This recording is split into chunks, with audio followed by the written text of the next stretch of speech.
So in this episode I'll be doing the other 3 windows on this Shetland 535.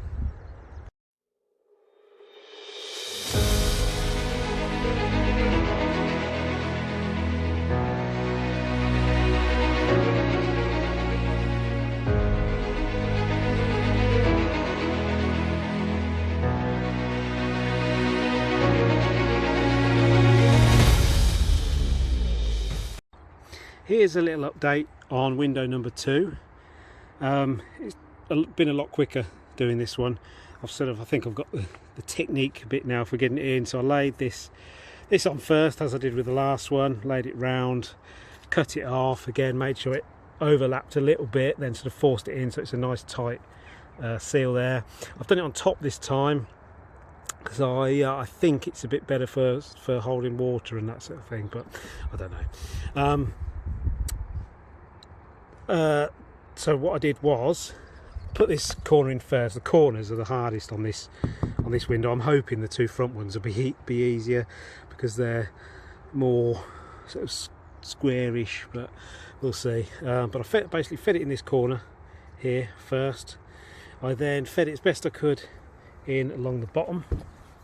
Bent the window a little bit. So it bent the perspex a little bit, just flexed it out a little bit so that I could get it in this corner, fed it into this corner. I then sort of went round with the glazing tool and just pulled the rubber out here, along the top here, to about here, and then made sure it sort of pushed it in there. And then as I started going along the bottom, it started sort of flattening out a bit and filling in, pushing in both sides, flattening out, and then I went around the top and did the top. The filling strip, I'm about halfway through doing that now. The hardest bits are the corners. Once you've got around them, I still need to finish it up a little bit there. Once you've got around those, the straights are pretty easy. I've put it in the bottom because I think you are supposed to do it opposite, but I've done it in the bottom on this one. And I'm just going round, and I've put the tool in this way and I'm doing it forward like this, so it's in there, and then you sort of push forward and it sort of feeds itself in as you go along. If you just put maybe a little bit of weight on that. I'll see if I can show you in a second. Use lots of washing up liquid as well in the joins, in the channels, and that made it a whole lot easier.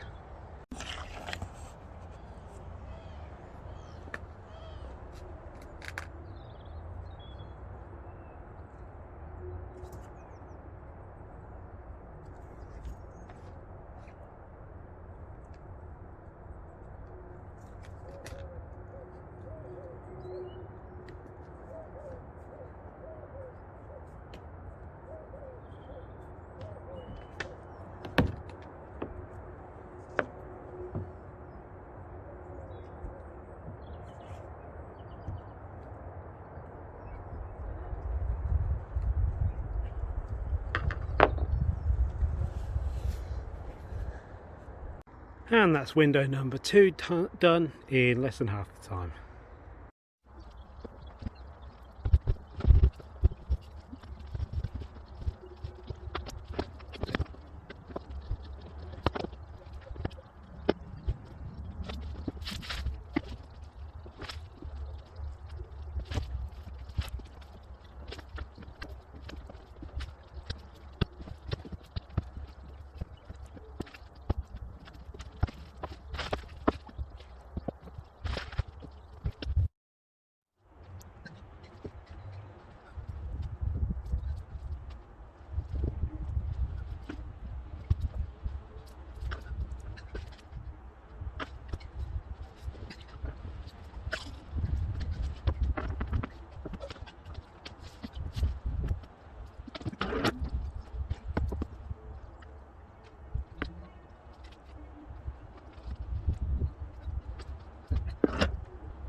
So I'm leaving it there for tonight. It's almost there. I just couldn't quite get it in the corner, but I lost the patience with it. So hopefully I'll try again tomorrow. But the other 3 are done. I'm going to try and get this window finished off today. It's quite a nice day, a bit windy, but about 14-15 degrees.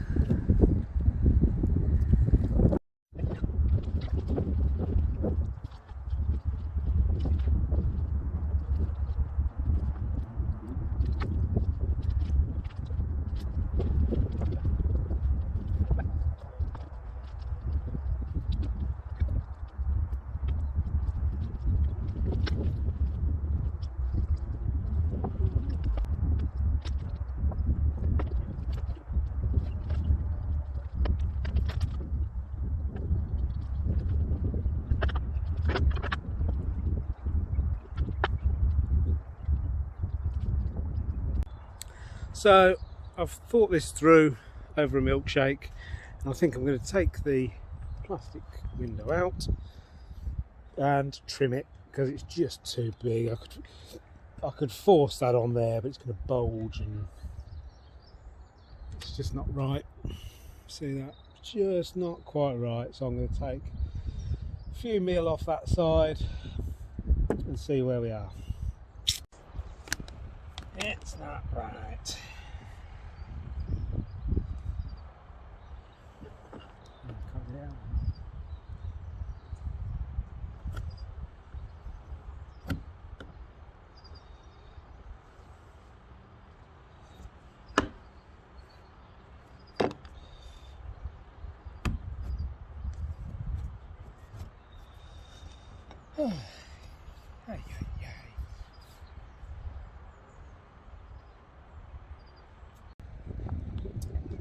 I'm going to practice on some of the old bits first, because from what I remember they can crack.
So I took off about 5 mil on this side, and then sort of tapering round to about 2 or 3 mil on the side. So let's see if that's made a difference.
that's it. All 4 windows are now in.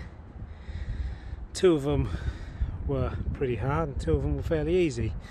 So the first one took me a long time, but I think that was a learning thing, because I did the one on the other side a lot quicker.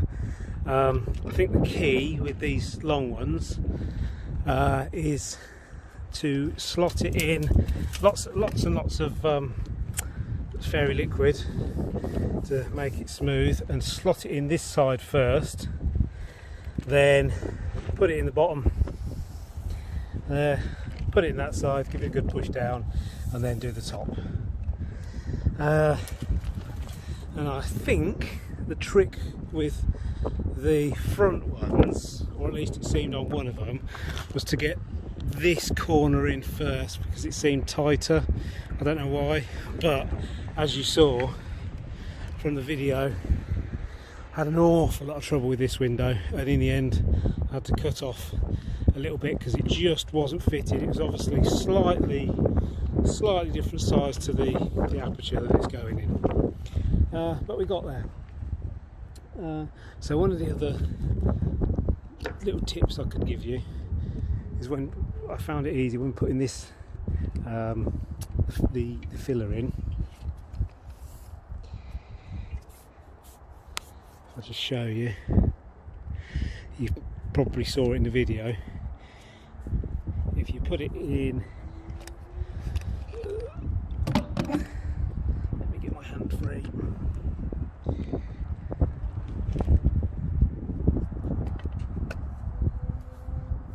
So if you put it in like that way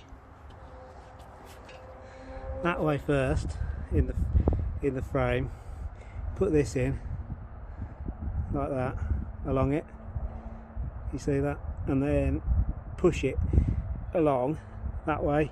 But if you apply some downward pressure, the bottom piece of it here, actually when you're pressing down, this metal bit here pushes down on it and forces it in.